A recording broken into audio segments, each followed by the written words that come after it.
When dealing with a narcissist, what you say to them does not matter as much as does what you do and how you act. In other words, your actions give you more power than your words. Why? Because your words can be used against you. They can weaponize the things you say. But when it comes to your behavior, it becomes totally unpredictable for them. They can't control the situation. You can behave in any way and they can't decide which way it will go. Narcissists hate unpredictability. That's what we are going to talk about further in today's episode. I'm going to share one of the most powerful tactics to instantly disarm a narcissist in any situation. Hi, I am Danish, a psychologist and a narcissistic abuse recovery professional. Before we get started, here is a small announcement. I have launched a life-changing program on how to break a trauma bond with a narcissist in 5 practical steps. In this program, I'll help you understand how you get trauma bonded to such a toxic individual and how you can break the chains, liberating yourself to move on and heal properly. If you want to get instant access, click the I button above or the link in the description of this episode. Mainstream advice commonly given is you should leave the narcissist as soon as possible. You should go no contact, agreed. But unfortunately, that's not possible in all situations. So what do you do in such a situation? People will say, oh, you have to shut down emotionally. You have to gray rock, you have to yellow rock. Fine. But we have to understand that narcissists are extremely toxic. They have strategies. They have their own techniques to garner supply. They know how to push buttons to get you to yell and scream. So in such a case, what can you do? How can you corner them or give them a strong pushback so that they leave you alone in most cases and think twice before messing with you? How can you have the upper hand? How can you win without making it seem like you have won? To win, you have to do 2 things. One, you have to be extremely unpredictable. See, a lot of people, a lot of survivors want to tell their narcissistic partner or parent everything about their plan, what they want and what they do not want, and what they are going to do with the children and what they are going to do with their life and so on. They want to be open because that's who they are. But that's not what is going to help you in this situation. You have to be very calculated. You have to test the situation. You have to give a little bit of information to see how the narcissist that you're dealing with reacts to that information so that you can change your approach and move in a different way than how you made them think you are going to move. This is a war going on. And you know, in any war, you can only win when you catch the other party off guard. When you strike and they expect at the least. As I said, you have to have unpredictability as your biggest companion and friend. For unpredictability is a narcissist's kryptonite. How so? Well, they need to know what's going on in your life. They need to be able to read your emotions. They need to know what state you are in and how you are going to present yourself in the court system.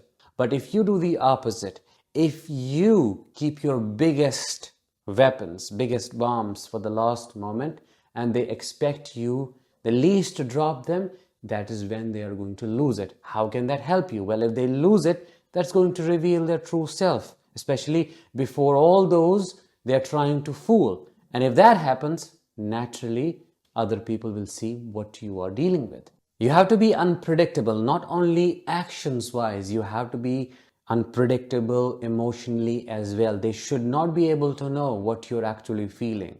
If you feel a lot of fear, you have to keep a blank face, which is where stare and blank technique comes in.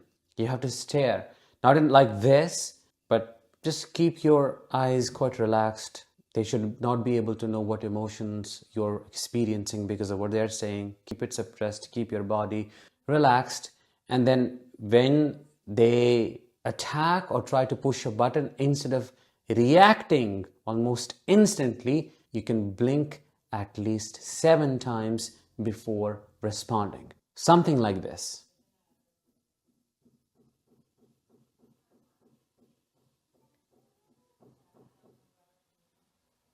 When you do this, what you're essentially doing is you are distracting yourself.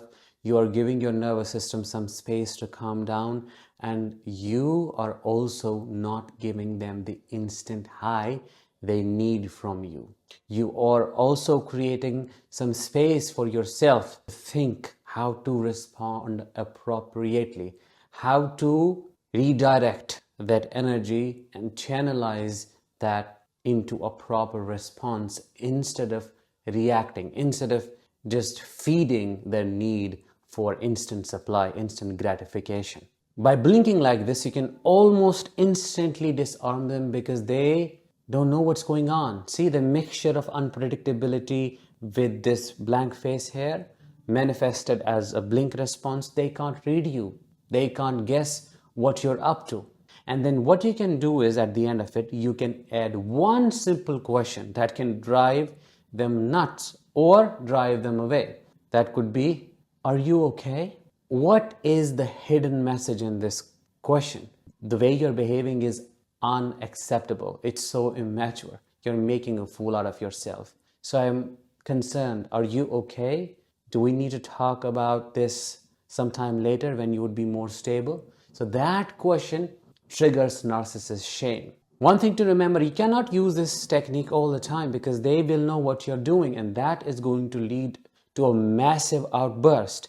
So you have to be quite calculated, you have to be strategic, and you have to use this technique only when you cannot leave, you cannot stop them from continuing the conversation, meaning it's not a text conversation that you can step back from.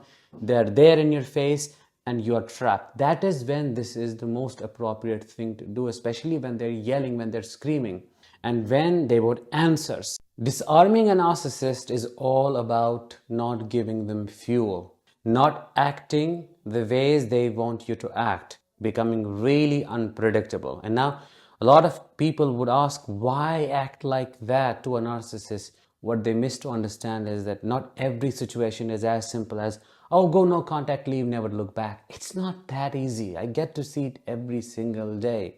People are stuck because of our legal systems, our court systems that are incompetent. People do not understand that this is beyond the simplest version of a narcissistic relationship. Therefore, we need to extend empathy and understanding even if we don't understand or agree with a technique like this. That was it for today's episode. I hope you liked it. Before you go, make sure to check out my signature program, Break Trauma Bond with a Narcissist in 5 Practical Steps, by clicking the I button above or the link in the description and get instant access. I'll talk to you in the next one. Until then, as always, let the healing begin and continue.